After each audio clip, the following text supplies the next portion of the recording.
Top quality और consistent performance के लिए सिर्फ सिल्वर पंप नाम याद रखना। और इनविटेशन लेटर की पहली झलक हमने अपने दर्शकों के सामने रख दी है और थोड़ी देर पहले हमने आपको बताया था 5 संभावित चेहरों के बारे में, लेकिन अब वक्त आ गया है उन 2 बड़े चेहरों का जिक्र टीवी 9 भारतवर्ष पर अब हम करने जा रहे हैं जिन्हें डार्क हॉर्स माना जा रहा है। ये 2 बड़े चेहरे कौन होंगे और उनकी दावेदारी को कितना प्रबल मानते हैं हमारे वॉर रूम में बैठे तमाम वरिष्ठ पत्रकार।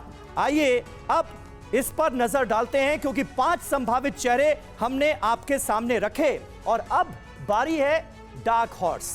2 बड़े चेहरे और इनमें से आपको बता दूं एक चेहरा है जिसका जिक्र सबसे ज्यादा हुआ है। दिल्ली में भारतीय जनता पार्टी की शानदार जीत के बाद जिस बड़े चेहरे का सबसे ज्यादा जिक्र हुआ, जी हां, पहला डार्क हॉर्स संभावित चेहरों में परवेश वर्मा का भी नाम है। परवेश वर्मा ने नई दिल्ली सीट से अरविंद केजरीवाल को मात दी है और निश्चित तौर पर अपनी दावेदारी को बहुत मजबूत कर लिया है नई दिल्ली सीट से जीत दर्ज करके केजरीवाल को हरा के। जल्दी से इनका रिपोर्ट कार्ड हम आपके सामने रखते हैं। ये देखिए, परवेश वर्मा, सीट नई दिल्ली, ताकत जिसका मैं जिक्र कर रहा था, अरविंद केजरीवाल को, आम आदमी पार्टी के मुखिया को नई दिल्ली सीट से परवेश वर्मा ने शिकस्त दी और बड़ा जाट चेहरा है, दिल्ली बीजेपी का सांसद रह चुके हैं और एक बार नहीं 2 बार सांसद रहे हैं। 2024 के लोकसभा चुनावों में इन्हें टिकट नहीं मिला था और भारतीय जनता पार्टी ने विधानसभा चुनाव लड़ाया। अरविंद केजरीवाल को इन्होंने तगड़ी टक्कर दी और उसके बाद जीत कर आए। एक क्रिमिनल केस भी है इनके ऊपर, पोस्ट ग्रेजुएट हैं परवेश वर्मा। आनंद प्रकाश पांडे हमारे साथ मौजूद हैं।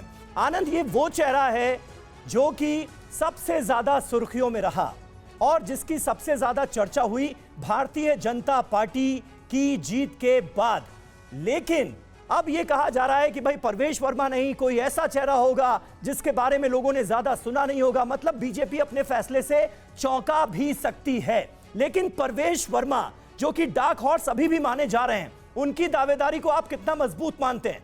आनंद प्रकाश पांडे। जी बिल्कुल समीर, पहले आपको हम तस्वीरें दिखा दें। वो रूम है जहां पे आज शाम को 7 बजे बीजेपी विधायक दल की बैठक होने वाली है।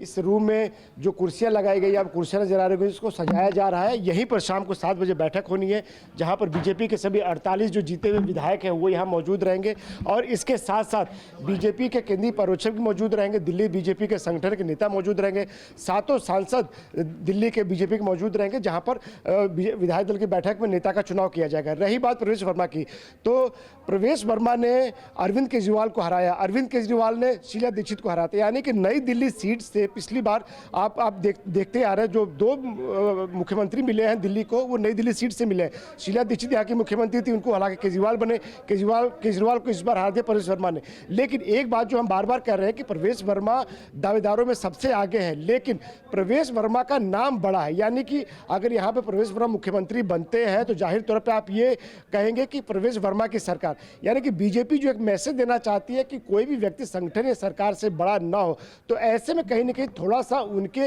ये बात खिलाफ जा सकती है। और आपको याद होगा कि जैसे ही वो जीते थे उसके बाद से लगातार उनका नाम मुख्यमंत्री के तौर पर चलने लगा था, उनको तमाम लोग बधाइयां देने लगे थे अगले मुख्यमंत्री के तौर पर। तो उनको बीजेपी के राष्ट्रीय अध्यक्ष जेपी नड्डा ने बुलाया भी था, उनको एक मैसेज भी दिया था और ये कहा गया था कि मुख्यमंत्री कौन होगा ये पार्टी तय करेगी, विधायक दल के नेता को तय करेंगे। उसके बाद आपने गौर किया होगा, न तो कोई परवेश वर्मा का पिछले 10 दिनों कोई बयान आया है, न ही कोई उनकी ऐसी कोई तस्वीर आई है। तो जाहिर तौर पर परवेश वर्मा जो है वो दावेदार है, सबसे प्रबल दावेदार है। उन्होंने दिल्ली के मुख्यमंत्री बिल्कुल निश्चित तौर पर एक प्रबल दावेदार हैं और आज 2 बड़े चेहरे जो बतौर डार्क हॉर्स हम अपने दर्शकों के सामने रख रहे हैं दिल्ली के मुख्यमंत्री पद के लिए, उनमें पहला नाम परवेश वर्मा का है। हमारे साथ स्टूडियो में इस वक्त कुछ खास मेहमान मौजूद हैं। संतोष भारतीय जी हमारे साथ हैं, हर्षवर्धन त्रिपाठी जी हमारे साथ हैं, राजेश जोशी जी हमारे साथ हैं।